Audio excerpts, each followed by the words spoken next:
lebih parah dalam Bible sebenarnya. Kalau saya bongkar, waduh. Gimana Kang itu Kang? Gimana ya? Mulai dari ini aja deh. Mulai dari Nabi Nuh lah. Nabi Nuh alaihissalam dalam Bible, kemarin saya tunjukkan kepada kameramennya Mas Adam nih. Sampai ini benar katanya, serius. Nabi Nuh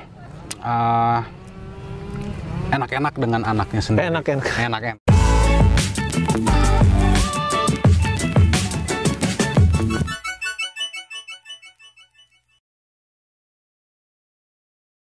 Shalom saudaraku, salam damai sejahtera di dalam kasih Kristus. Berjumpa lagi dengan saya, Didi Juli. Kita akan belajar berapologetika bersama-sama di channel ini.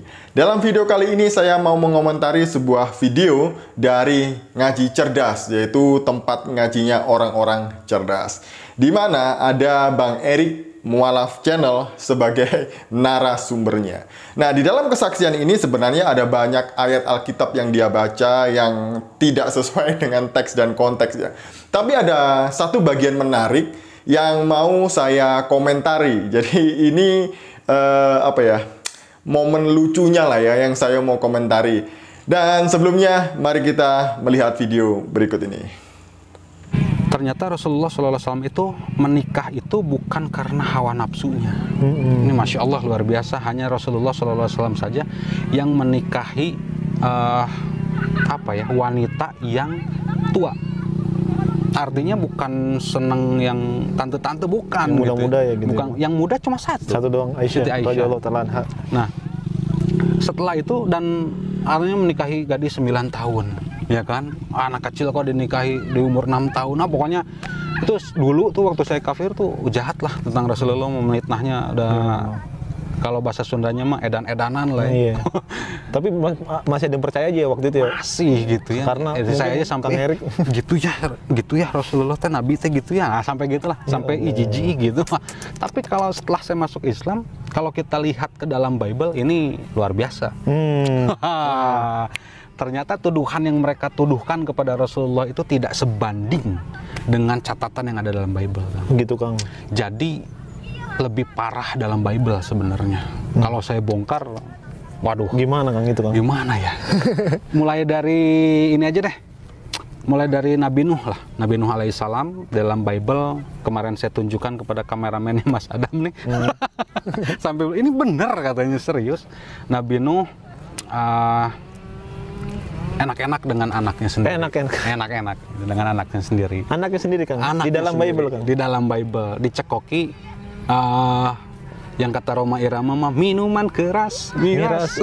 Oh gitu, ada miras ya? Ada miras. Di gua lagi kan. Aneh pokoknya itu satu cerita yang nggak masuk akal lah. Kok Nabi Nuh bisa-bisanya gitu. Meskipun mereka bilang itu kan hanya kisah. Ya kisahnya kenapa ditulis dalam Bible? Gimana kalau ditulis dibaca sama anak-anak kecil? Iya, ntar dijadiin contoh lagi. Jadi contoh bahaya gitu kan. Terus habis itu ada lagi yang namanya anaknya siapa ya? Anaknya Yehuda. Yehuda ini anaknya Nabi Yakub. Yehuda yang sekarang jadi Yahudi. Yehuda ini menyuruh anaknya sendiri gitu ya kalau nggak salah ya. Iya, anaknya sendiri. Yehuda menyuruh anaknya sendiri untuk mendekati istri kakaknya atau kakak ipar dan mantap-mantap sama kakak iparnya. Kakak ipar sendiri. Coba. Itu bisa dilihat ya Kang di dalam Bible? Ada dalam Bible. Nggak usah saya bongkar. Ini intinya aja ya. Ayatnya lebih ngeri kalau dibaca. Nggak pantas untuk kita inilah. Gitu aja. Jadi intinya gitu. Jadi kakak iparnya didekati oleh anaknya Yehuda dan setelah melakukan itu bahasa enaknya. Gimana? Lucu nggak? Lucu dong. Nampol nggak? Nampol dong. Jadi, menurut Bang Erik Mualaf Channel ini, Nabi Nuh enak-enak dengan anaknya. Jadi, ada cerita ini, cerita yang nggak pantas di dalam Alkitab. Kok ditulis di dalam Alkitab ya cerita beginian? Bagaimana kalau dibaca anak kecil? Ya, jadi menurut dia, Nabi Nuh diberikan miras sama anaknya, kemudian melakukan enak-enak di dalam gua. Padahal cerita ini nggak pernah ada di dalam Alkitab. Dari awal sampai akhir dia banyak buka ayat-ayat Alkitab. Ya meskipun itu nggak sesuai dengan konteksnya. Tapi ini yang bagian yang paling lucu ya. Nuh melakukan enak-enak dengan anaknya. Ngawur sekali. Padahal ini, cerita ini tentang Lot dan kedua putrinya. Kisahnya ada di dalam Kejadian 19 ayat 30 seterusnya. Jadi mari kita baca supaya kita nggak gagal paham seperti Bang Erik ini ya. Pergilah Lot dari Zoar dan ia menetap bersama-sama dengan kedua anaknya perempuan di pegunungan. Sebab ia tidak berani tinggal di Zoar, maka diamlah ia dalam suatu gua beserta kedua anaknya. Kata kakaknya kepada adiknya, ayah kita telah tua, dan tidak ada laki-laki di negeri ini yang dapat menghampiri kita, seperti kebiasaan seluruh bumi. Marilah kita beri ayah kita minum anggur, lalu kita tidur dengan dia, supaya kita menyambung keturunan dari ayah kita. Pada malam itu, mereka memberi ayah mereka minum anggur, lalu masuklah yang lebih tua untuk tidur dengan ayahnya, dan ayahnya itu tidak mengetahui ketika anaknya itu tidur dan ketika ia bangun. Jadi cerita ini terjadi setelah peristiwa Sodom dan Gomora, di mana istrinya Lot meninggal dan kemudian ia melarikan diri beserta kedua anaknya dan tinggal di sebuah gua. Jadi pada waktu itulah anak-anaknya Lot berpikir yang kurang baik. Jadi memang bukan kurang baik lagi, tapi tidak baik. Ini adalah kebiasaan orang-orang Sodom dan Gomora. Jadi ini ditiru oleh kedua putrinya Lot. Ini bukanlah perintah Tuhan. Catat itu Bang Erik. Tuhan tidak pernah memerintahkan Lot maupun kedua anaknya untuk melakukan hubungan incest ini. Nah, yang menjadi pertanyaannya adalah, kenapa cerita ini ditulis di dalam Alkitab? Ayo, kenapa? Bukankah ini cerita jorok, kata mereka tadi itu ya, yang tidak pantas ditulis dalam Alkitab. Jadi Alkitab itu ditulis dengan sangat jujur tentang peristiwa-peristiwa yang terjadi, termasuk tentang perbuatan amoral sekalipun. Nah, ini tidak terjadi hanya pada Lot dan kedua anaknya, tapi Daud pun pernah melakukan hal yang sama, jatuh dalam dosa. Lalu kenapa cerita seperti ini ditulis di dalam Alkitab? Mari kita melihat di dalam 1 Korintus 10 ayat yang ke-6. Ini adalah jawabannya.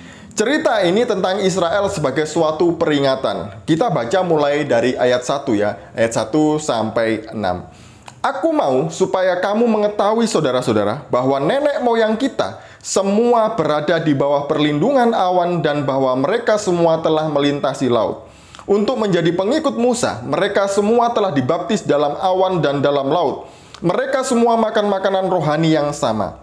Dan mereka semua minum minuman rohani yang sama, sebab mereka minum dari batu karang rohani yang mengikuti mereka, dan batu karang itu ialah Kristus. Tetapi sungguh pun demikian, Allah tidak berkenan kepada bagian yang terbesar dari mereka, karena mereka ditewaskan di padang gurun. Semua ini penekanannya ayat yang ke-6 ya, semuanya ini telah terjadi sebagai contoh bagi kita untuk memperingatkan kita, supaya jangan kita menginginkan hal-hal yang jahat seperti yang telah mereka perbuat. Jadi dalam konteks ini bercerita tentang perbuatan jahat orang-orang Israel meskipun Tuhan berada di tengah-tengah mereka.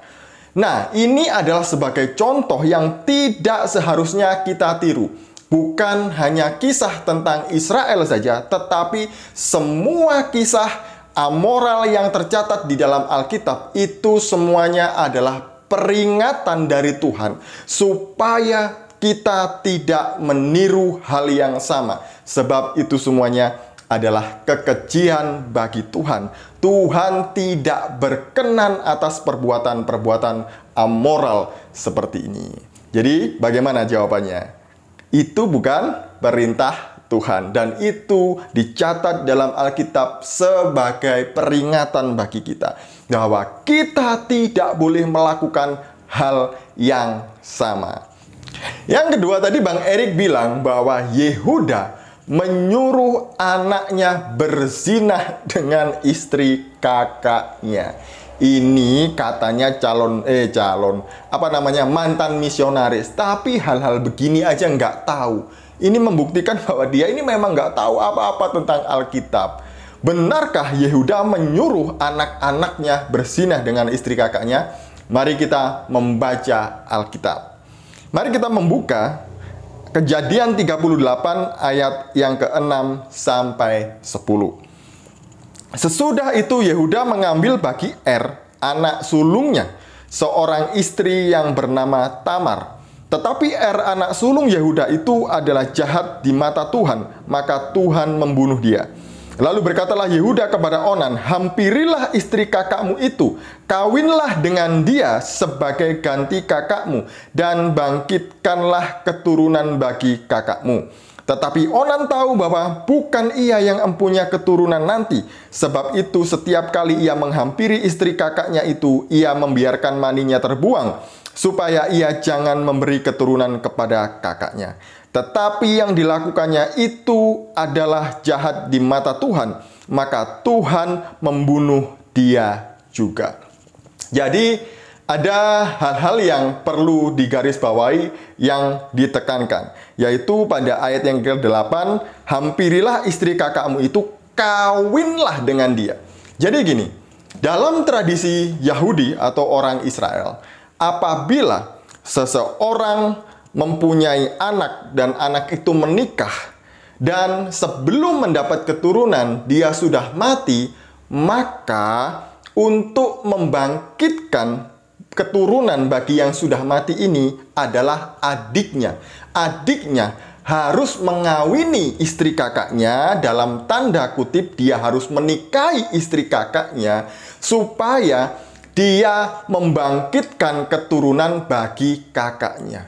Kenapa demikian? Karena bagi orang Israel, kalau dia sudah menikah dan tidak mendapat keturunan, itu adalah sebuah aib bagi keluarga, meskipun orang itu sudah meninggal. Jadi ini alasan alasan Yehuda untuk Onan mengawini Tamar, yaitu istri dari kakaknya. Jadi ini bukan sebuah perzinahan, itu adalah budaya adat istiadat orang Yahudi. Tidak ada perzinahan. Kalau perzinahan ya dia tiba-tiba pergi begitu bersetubuh dengan istri kakaknya. Tapi ini enggak, menikah dulu, kemudian mereka berhubungan badan supaya membangkitkan sebuah keturunan bagi kakaknya.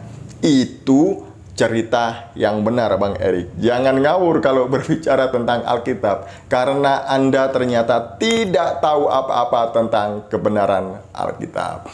Sekian dari saya, dan semoga ini menghibur dan juga memberkati kita. Shalom, salam waras, Tuhan Yesus memberkati kita semuanya.